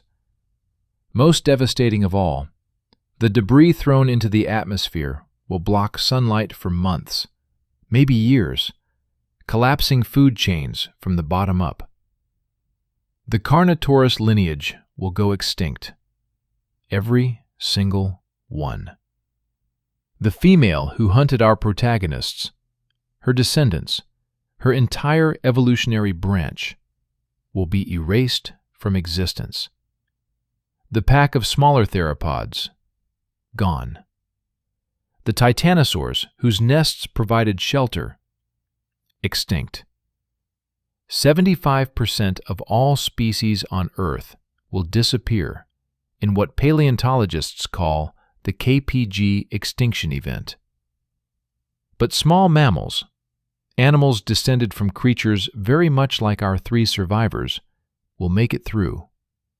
Not easily, not without tremendous losses, but they'll survive because of traits honed over millions of years of living in the shadows of giants. The ability to hide, to go dormant during resource scarcity, to survive on minimal food, to adapt quickly to changing conditions. The night that never ended prepared them for the darkness that will fall across the entire planet. 40 million years ago. The impact winter has long since ended. The skies have cleared, and the world belongs to mammals now. The ecological niches once filled by dinosaurs those towering theropods and massive sauropods, are being repopulated by mammalian radiation so explosive that paleontologists struggle to map all the evolutionary branches. Primates are diversifying rapidly. The direct descendants of our protagonists, if we could trace that lineage precisely, have split into dozens of species. Some have returned to the ground, becoming larger, more specialized. Others have perfected arboreal life, developing prehensile tails, forward-facing eyes with stereoscopic vision, hands with opposable thumbs that can manipulate objects with unprecedented precision. And here's something remarkable. Those adaptations that saved lives during that 18-hour siege, they're being refined, enhanced, built upon by natural selection. The ability to plan ahead, demonstrated by the matriarch's strategic thinking. The capacity for social bonding, shown in how she calmed the younger males through grooming. The innovative problem-solving that led to the vine escape. All of these are being selected for, generation after generation, building the neurological foundation for something unprecedented. In the forests of what will become Africa, early primates are developing larger brains relative to body size. They're extending their juvenile development period, allowing more time for learning, for cultural transmission of knowledge. They're creating complex social structures that require theory of mind, the ability to understand that other individuals have their own thoughts and motivations. They're becoming us. 7 million years ago. In East Africa, a population of apes is facing an environmental crisis. The climate is changing. Forests are fragmenting into grasslands, and the traditional arboreal lifestyle is becoming untenable. These apes face a choice that echoes the choice our Cretaceous protagonists faced: adapt or die. Some populations retreat to remaining forest patches. Their descendants will become modern chimpanzees and bonobos. But one population makes a different choice. They begin to spend more time on the ground.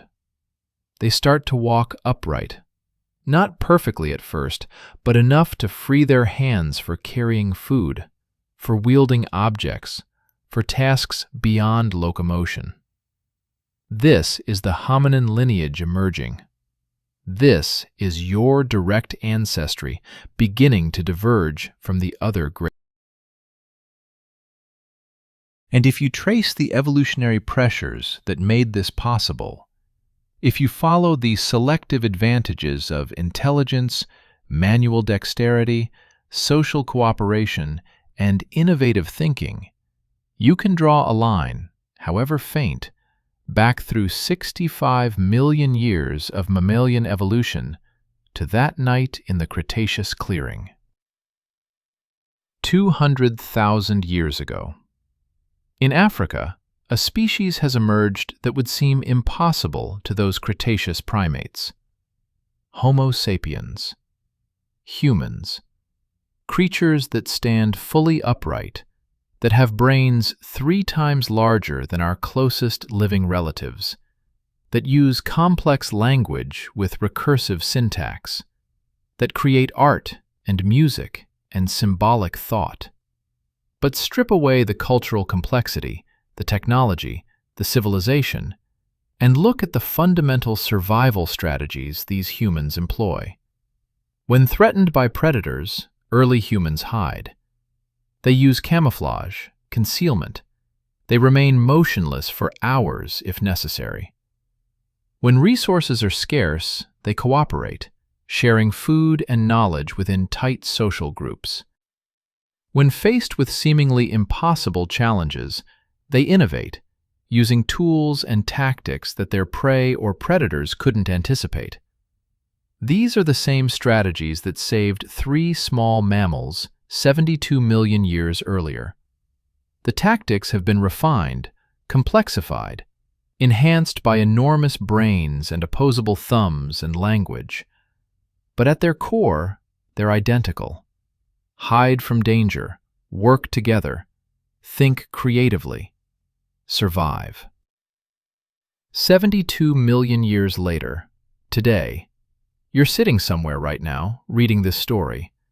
Maybe you're in a comfortable room, climate-controlled, surrounded by technology that would seem like magic to humans from even a century ago. You're safe from predators. You have access to food without hunting or foraging. You live in a world so transformed from the natural state that it's almost unrecognizable. But inside your brain, inside the neural architecture that's processing these words and constructing meaning from them, are structures and systems directly inherited from that matriarch. Your amygdala, the almond-shaped structure that processes fear and threat detection, it's essentially the same as hers. Your capacity for social bonding, mediated by oxytocin and other neurochemicals, it operates on the same basic principles that allowed her to calm her companions through grooming. When you face a crisis and you feel that surge of clarity, that focusing of attention that lets you think through problems with unusual speed and precision, that's the same neurological response that let her calculate the jump to the vine while Carnotaurus' jaws snapped centimeters away. You are, in a very real sense, the answer to the question that dominated that 18-hour night. Can mammals survive? Can intelligence and cooperation triumph over size and strength? Can small, vulnerable creatures find ways to persist in a world designed for giants? The answer, written in your existence, is yes. The fossil record. Let me tell you something extraordinary. In 2014, paleontologists working in Patagonia discovered something remarkable in late Cretaceous deposits, a titanosaur nesting ground. The fossils showed colonial nesting behavior, multiple females building nests in close proximity, exactly as described in this story. The nests were massive, some over 3 meters in diameter, built from mud and vegetation, preserved in stunning detail.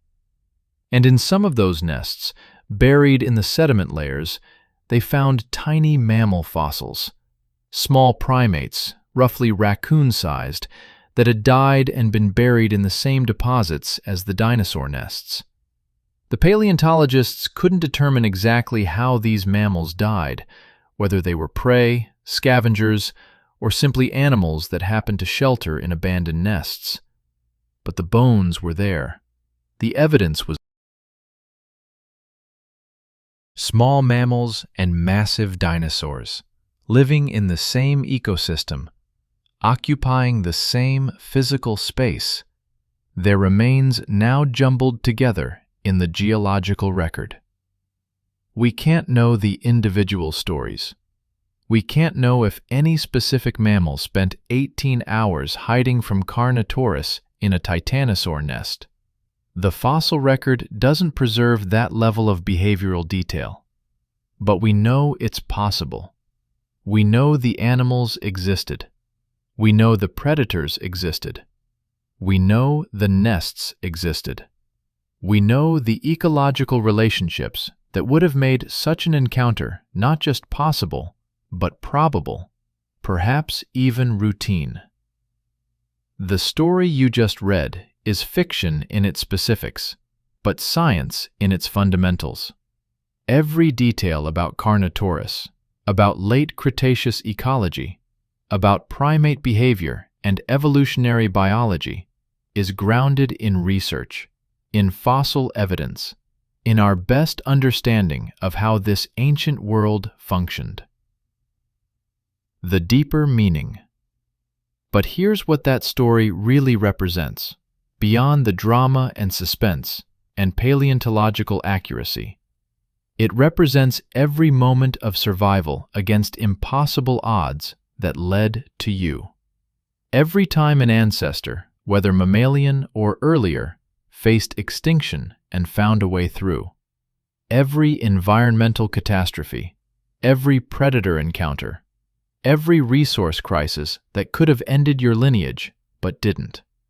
You exist because of billions of these moments, stretching back not just 72 million years, but 4 billion years, to the first self-replicating molecules in Earth's primordial oceans. Every single one of your ancestors, without exception, survived long enough to reproduce. Every single one faced their own version of the night that never ended and saw the dawn. That's not destiny. It's not divine providence. It's statistics and persistence, and the blind, relentless grinding of natural selection. But it's also something more. It's the same qualities that let the matriarch save her companions: intelligence, cooperation, the refusal to give up, even when every rational calculation says survival is impossible. Those traits were selected for because they work. Because in the long evolutionary game, clever beats strong. Cooperative beats solitary. Persistent beats powerful. Not every time, not in every encounter, but often enough, consistently enough. The mammals proved it by surviving the age of dinosaurs. Humans proved it by becoming the dominant species on the planet, despite being physically weaker than countless other animals. The nest still stands. Somewhere in Patagonia, buried under meters of sediment and compressed by millions of years of geological pressure, that nest still exists. The fossilized mud walls, the compressed vegetation, the chemical traces of the animals that passed through it. It's waiting to be discovered. Or perhaps it's already been found and sits in a museum drawer, labeled with technical terminology that doesn't capture its significance. If you could see it, if you could stand in that fossil and understand its full history, you'd be standing in a monument to survival. A testament to the fact that size isn't everything, that strength isn't everything, that the biggest and most powerful don't always inherit the earth. Sometimes it's the small ones who hide in the shadows, who think and cooperate and refuse to surrender, who end up writing the next chapter of evolutionary history. Your inheritance. So what does this mean for you, practically, today? You're not hiding from Carnotaurus. You're not facing extinction-level asteroids. You live in relative safety, with challenges that would seem trivial compared to the existential threats our ancestors faced. But the principles remain the same. When you face overwhelming problems, when the odds seem insurmountable, when every rational analysis says you should give up, remember, you come from a lineage that specialized in the impossible. Your ancestors survived ice ages and volcanic winters, predators and pandemics, environmental catastrophes that killed 99% of all species. They survived because they were smart enough to hide when hiding was needed, because they worked together when cooperation was essential, because they innovated when conventional approaches failed, and because they simply refused to die, even when death seemed certain. That's not just your evolutionary history. That's your inheritance. Those capabilities, that resilience, that creative problem-solving under pressure, it's coded into your neurology, written into the structure of your brain, embedded in the systems that activate when you face crisis. You are descended from survivors of the night that never ended. Act like it. The final sunrise. Back in the Cretaceous clearing, the three primates have fallen asleep in their tree, exhausted beyond measure, safe at last. The sun continues its arc across the sky. The floodplain comes alive with the sounds and movements of the day shift, herbivores emerging to feed, smaller predators hunting in the underbrush, the endless cycle of eating and being eaten that has dominated Earth since multicellular life first emerged. In 6 million years, it will all be gone, swept away by cosmic catastrophe. But for now, for this moment, it continues. Life persists. Evolution experiments. And high in an araucaria tree, 3 small mammals sleep the sleep of those who have earned their rest. They don't know their ancestors. They don't know their descendants will inherit the world. They don't know that their story, extrapolated and imagined and reconstructed from fossils and evolutionary biology, will one day be told to creatures who can read and write and contemplate their own origins. They just know they survived. And in the arithmetic of natural selection, in the grand equation of evolutionary success, survival is all that matters. Everything else, all the complexity and intelligence and civilization that will eventually emerge from their lineage, flows from that simple fact. They survived the night. They saw the dawn. And the future became possible. This is your origin story. Not the whole story. You have billions of ancestors, and each one has their own tale of survival. But this is one chapter, one night out of countless nights, one desperate fight for existence in the long war between life and extinction that has raged for billions of years. The war isn't over.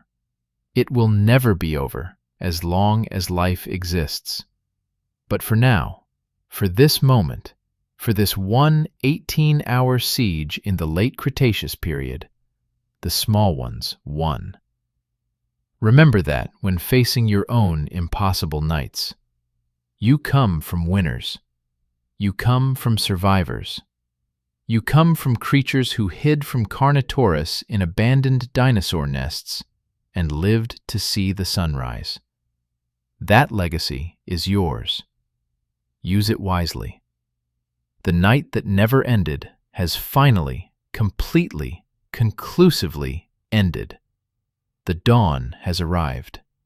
And life, that strange and persistent phenomenon, continues its improbable journey through deep time. This is how mammals inherited the earth. Not through conquest, but through persistence. Not through power, but through cleverness. Not through domination, but through the simple, stubborn refusal to become extinct. The matriarch would be proud to know what her descendants became. Though she could never understand or imagine it, her desperate decisions on that endless night helped pave the way for creatures who would one day stand upright, build cities, explore space, and tell stories about the deep past. You are that impossible future she could never conceive. And you exist because she, and billions like her, survived their nights and saw their dawns. Remember that. And when your own night seems endless, when survival seems impossible, reach back through 72 million years of evolutionary history and draw strength from those who faced worse and endured. You come from survivors. Act accordingly. The story ends where it began, with sunrise, with light returning to a world that seemed lost to darkness, with life continuing its ancient, beautiful, terrible dance through time. And somewhere, in fossil layers waiting to be discovered, or already catalogued in museums, the evidence remains. Small mammals and massive predators, intelligence and instinct, the age of dinosaurs and the seeds of the age of mammals. All of it real, all of it proven by stone and bone and the rigorous analysis of paleontological science. All of it leading, through countless branching pathways and near extinctions and evolutionary experiments, to you. The night that never ended has ended. The dawn is here, and the story continues. The science behind the story.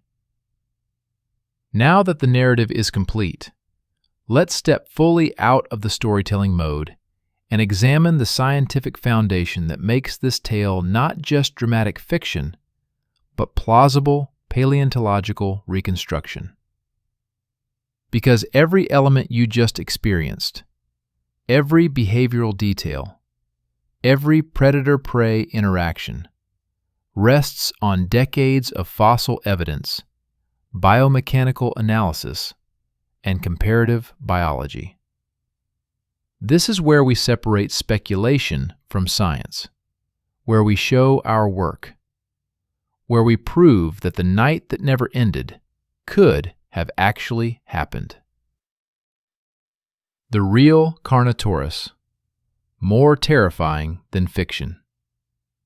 Carnotaurus sastrae was discovered in Argentina in 1984 by paleontologist José Bonaparte.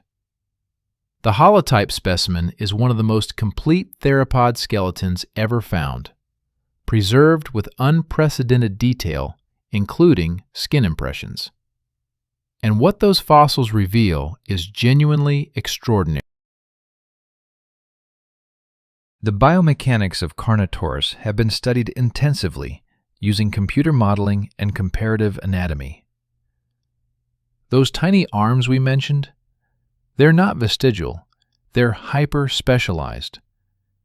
The arm bones show extreme reduction, but also fusion patterns that suggest they were rigidly fixed against the body, reducing drag during high-speed pursuit.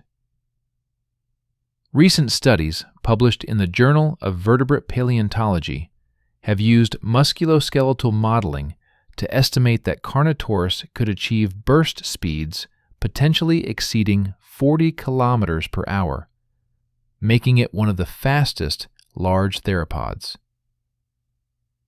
The skull is where things get really interesting.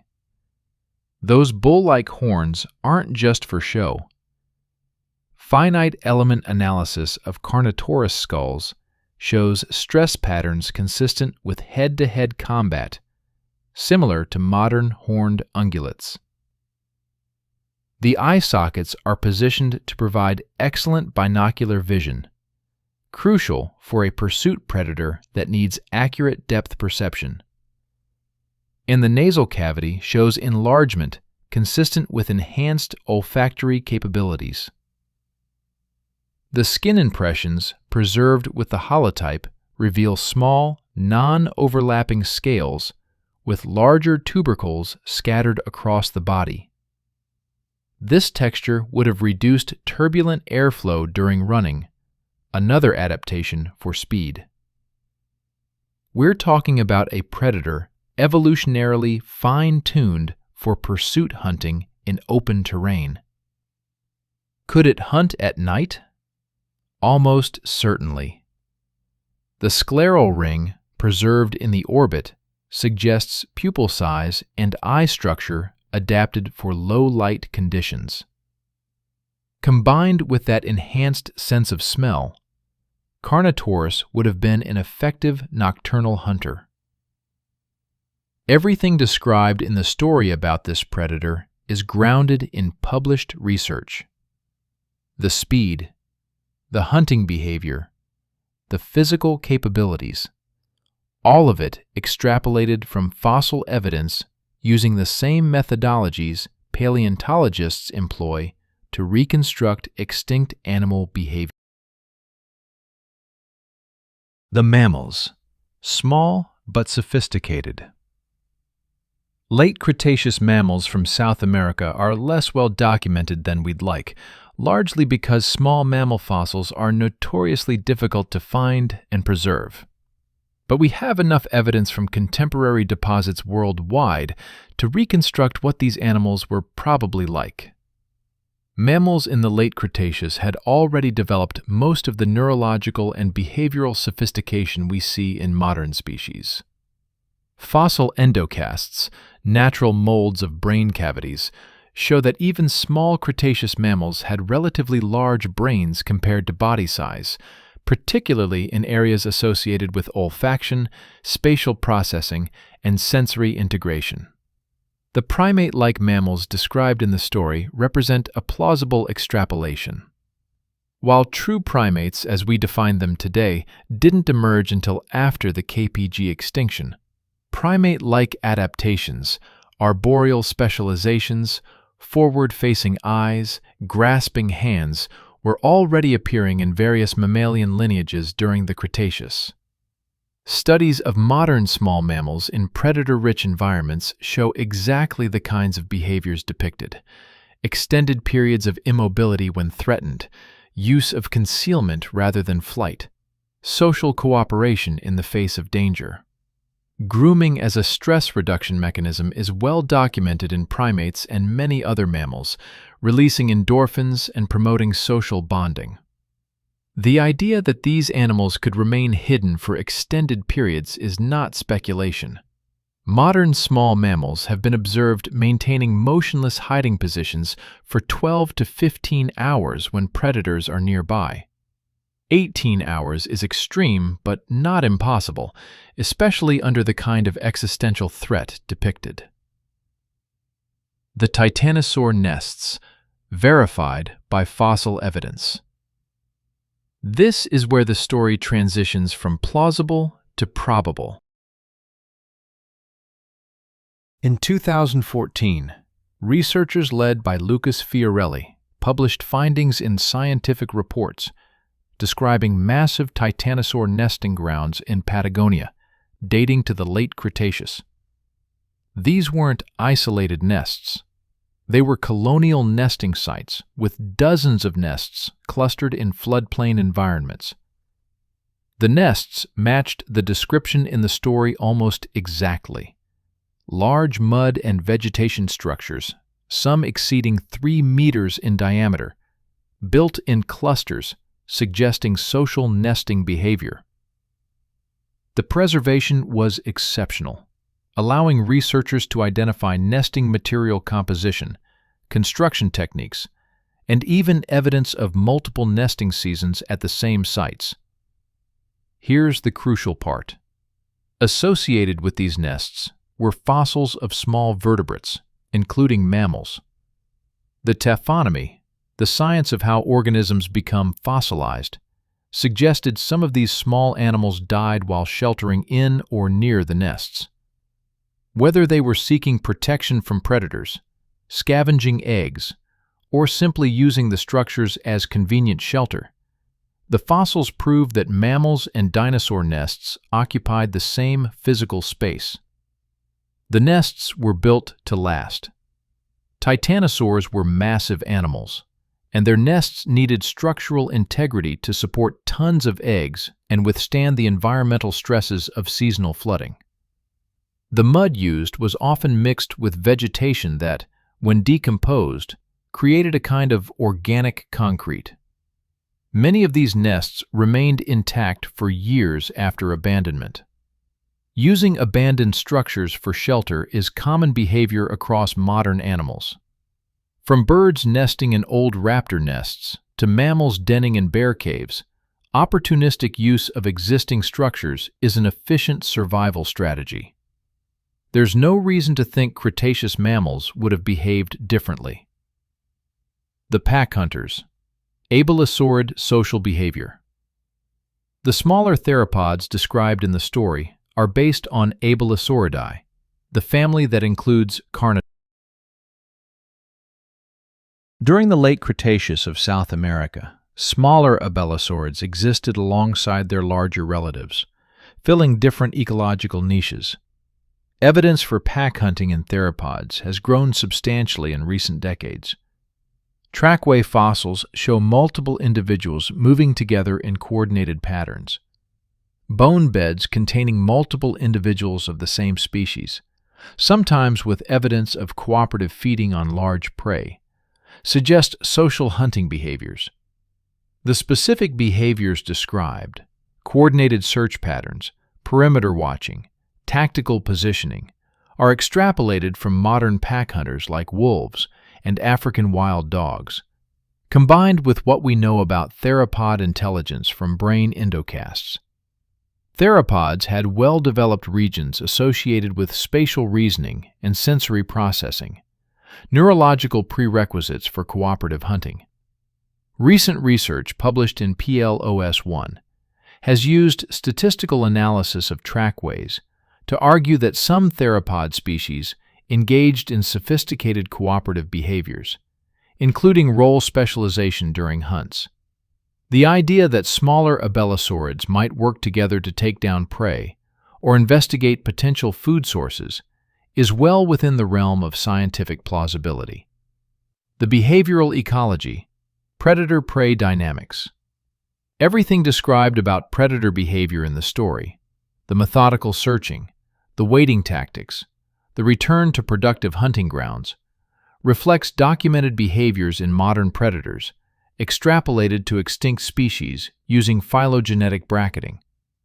Phylogenetic bracketing is a technique where we look at behaviors in living relatives of extinct animals to infer probable behaviors in the extinct forms. Carnotaurus is more closely related to modern birds than to mammals, so we look at avian predators, particularly large flightless birds like cassowaries and ratites, combined with what we know about crocodilians, the other surviving archosaur.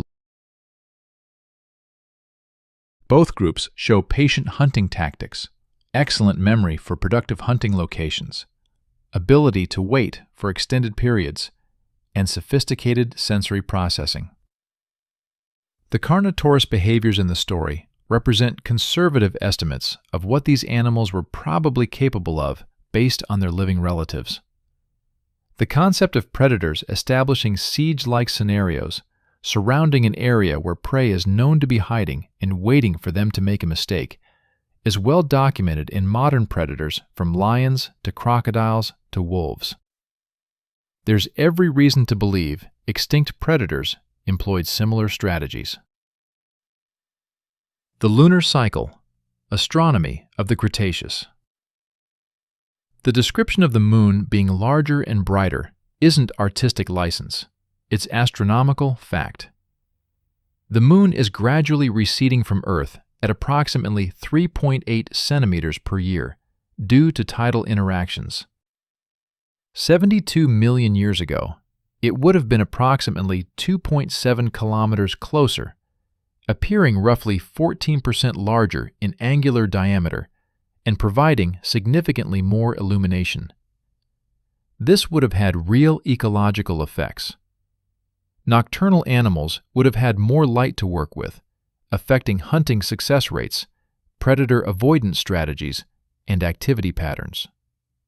The specific lighting conditions described in the story, bright enough to navigate by, sharp shadows, are accurate for a Cretaceous night under a full or nearly full moon. The stellar constellations mentioned as being completely different? Also accurate. Stellar proper motion, the gradual movement of stars through space, completely rearranges constellation patterns over millions of years. The night sky of the late Cretaceous would be utterly unrecognizable to modern observers. The environmental reconstruction, Patagonian Cretaceous.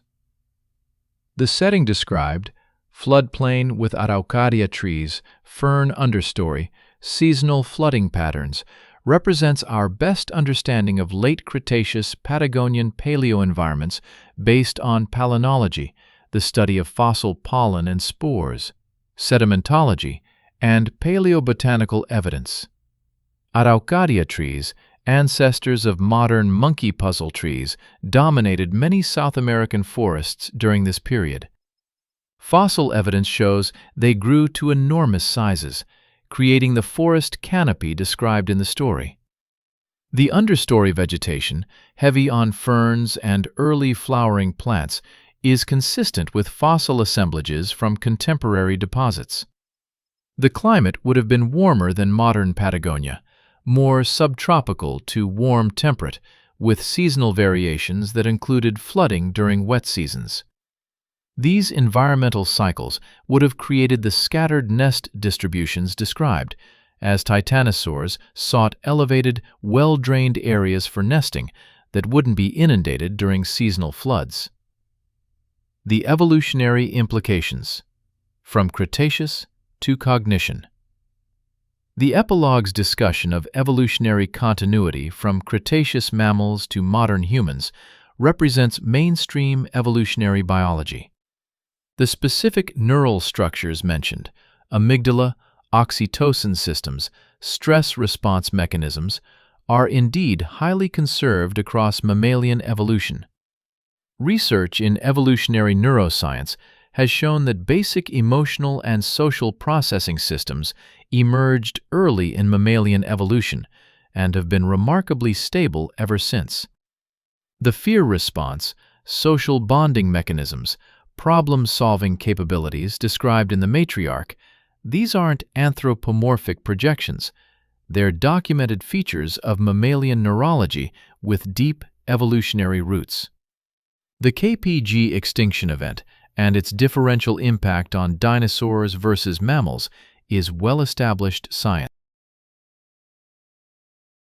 Small body size, ability to shelter underground or in small spaces, lower metabolic requirements, and behavioral flexibility all contributed to mammalian survival through the impact winter.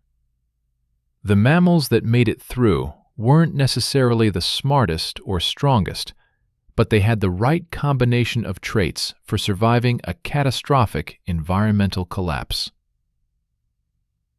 The limitations. What we don't know. Scientific integrity requires acknowledging uncertainty. There's much about late Cretaceous ecology we simply don't know with certainty. The specific behaviors of individual animals, the details of predator-prey interactions, the cognitive capabilities of extinct mammals, all of these involve extrapolation and informed speculation. We can't know if a specific mammal spent exactly 18 hours hiding from Carnotaurus in a titanosaur nest. We can know that all the elements were present: the animals, the nests, the ecological relationships. We can know that similar scenarios almost certainly played out countless times based on the fossil evidence of co-occurrence. The story represents a plausible reconstruction, not a verified historical account. It's built on scientific evidence, yes, but it involves connecting dots that the fossil record leaves separated. That's the nature of paleontological storytelling. We work with probabilities, not certainties. The broader significance. Why this matters. Beyond the drama and the science, why does this story matter? Because it illustrates a crucial truth about evolutionary history that often gets lost in simplified narratives. Survival isn't about dominance, it's about adaptation. The dinosaurs didn't fail. They dominated Earth for over 160 million years, one of the most successful evolutionary experiments in the planet's history. Mammals didn't triumph through superiority. They persisted through adaptability. When conditions changed catastrophically, the traits that allowed mammals to hide in the shadows became advantages in a world where being big and powerful suddenly didn't matter. This has profound implications for understanding evolution, ecology, and even our current environmental crisis. Size and strength are context-dependent advantages. Intelligence and flexibility are robust strategies across changing conditions. Cooperation can beat competition. The small and hidden can outlast the large and dominant. The personal resonance, your story in deep time. The epilogue's connection between Cretaceous survival and modern human challenges isn't just motivational rhetoric. It's a recognition that you carry within you the accumulated wisdom of 4 billion years of evolutionary problem-solving. Every challenge your ancestors faced and overcame, from single-celled organisms navigating chemical gradients to mammals surviving mass extinctions, has left its mark on your biology. When you face stress and your body responds with the fight-or-flight response, that's a system refined over hundreds of millions of years. When you solve problems creatively under pressure, you're using neural architectures that were selected for because they worked in life-or-death situations. When you cooperate with others to achieve what you couldn't alone, you're employing strategies that kept your ancestors alive when solitary approaches would have meant extinction. This isn't metaphor. This is biology. You are, quite literally, the product of an unbroken chain of survivors stretching back to the origin of life itself. Every single one of your ancestors, without exception, survived long enough to reproduce. That's not destiny or providence. It's the statistical outcome of natural selection operating over deep time. And if they could survive their challenges, the ones that make our modern problems look trivial by comparison, then you can survive yours. Not because you're special, but because you're equipped with the same fundamental capabilities that made survival possible for billions of years. Adaptability, intelligence, cooperation, and the stubborn refusal to give up. The ongoing story, evolution, continues. One final point that often gets overlooked: evolution hasn't stopped. You're not the finished product, you're a transitional form. In 1,000,000 years, if humanity survives that long, our descendants will be as different from us as we are from those Cretaceous mammals. Evolution continues. Selection pressures change. Adaptations emerge and fade. The story of the night that never ended isn't just about the past. It's about the ongoing process of life adapting to challenges, surviving threats, finding ways forward when the path seems impossible. That process is happening right now, in every ecosystem on Earth, in your own body as your immune system evolves to meet new pathogens, in human culture as we develop new technologies and social structures to address environmental challenges. We are participants in the same ancient story that began billions of years ago in Earth's primordial oceans. We're not observers of evolution, we're subjects of it. And the choices we make, individually and collectively, will determine whether our lineage continues to write new chapters or becomes another footnote in the fossil record. The Cretaceous mammals didn't know they were paving the way for human civilization. They were just trying to survive the night. But their survival made everything that followed possible. In the same way, your survival, your choices, your persistence in the face of challenges, these ripple forward into a future you can't imagine. The night that never ended eventually ended. The dawn came. Life continued. And the story, that vast, complex, beautiful narrative of evolution and survival and adaptation, keeps unfolding. You're part of that story. Make your chapter count. The science is real. The stakes were real. The survival was real. And the connection between that ancient night and your modern life is more than poetic metaphor. It's the literal truth of evolutionary biology, written in fossils, genes, and the structure of your brain. Remember where you came from. Honor what it took to get here. And face your challenges with the knowledge that you come from a lineage of survivors who faced worse and endured. The night that never ended has ended. But the story of life, that magnificent experiment in persistence against impossible odds, continues. And you're part of it. Make it count. You come from a lineage of survivors who faced worse and endured. The night that never ended has ended. But the story of life, that magnificent experiment in persistence against impossible odds, continues. And you're part of it. Make it count.